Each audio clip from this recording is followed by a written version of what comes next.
akin. Mag-aral, makinig, matuto kayo sa akin.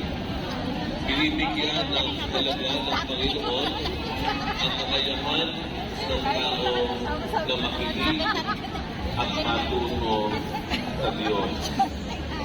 Nais mo ikaw ay matulungan sa iyong dinadala sa krus na buhat-buhat mo.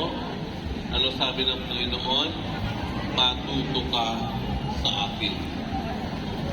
Sa katunayan, hindi naman inaalis ng Diyos ang krus natin eh.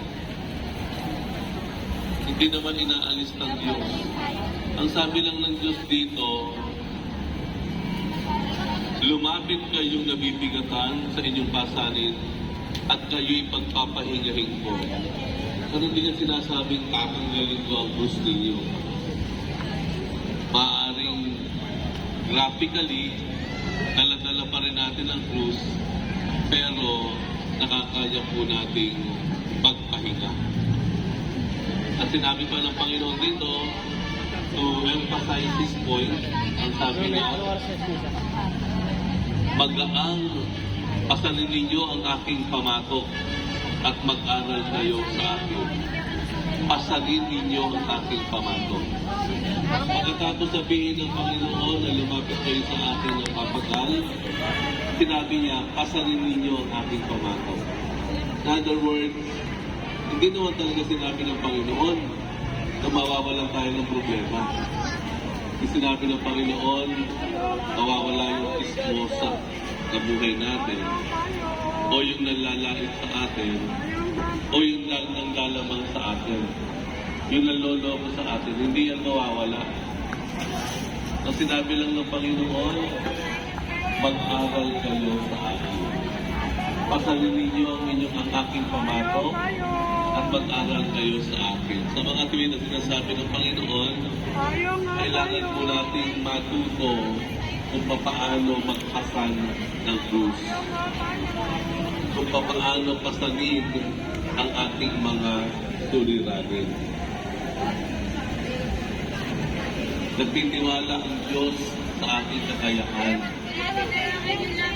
Nagtitiwala ang Diyos sa ating kaalaman.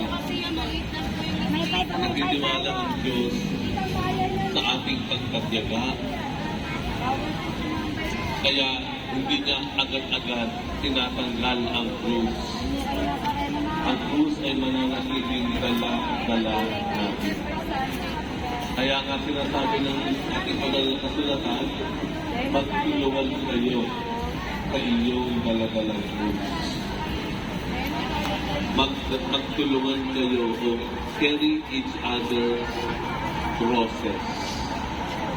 Dahil hindi naman nawawala ang krus na iyan. Hindi nawawala. Kailangan lang natin matuto kung paano papasanin ang krus na iyan. At ito ay ang pamamaraan ng Diyos.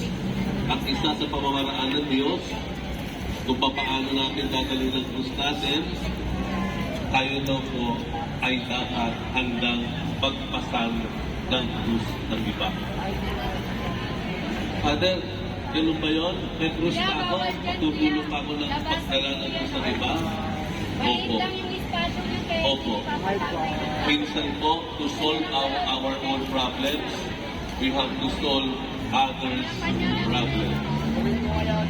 Minsan, ang ating problema nalulutas natin sa pamamagitan ng pagkulong na lutasin ang problema ng iba.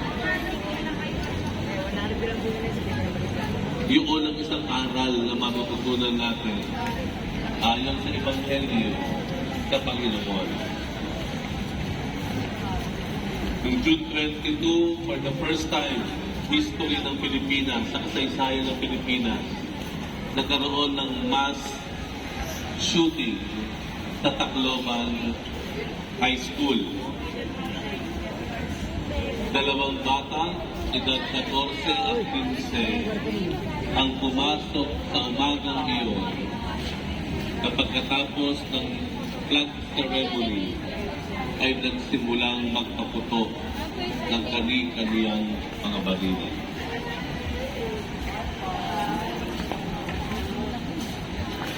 Pagkatapos ng mahigit 40 putok na narinig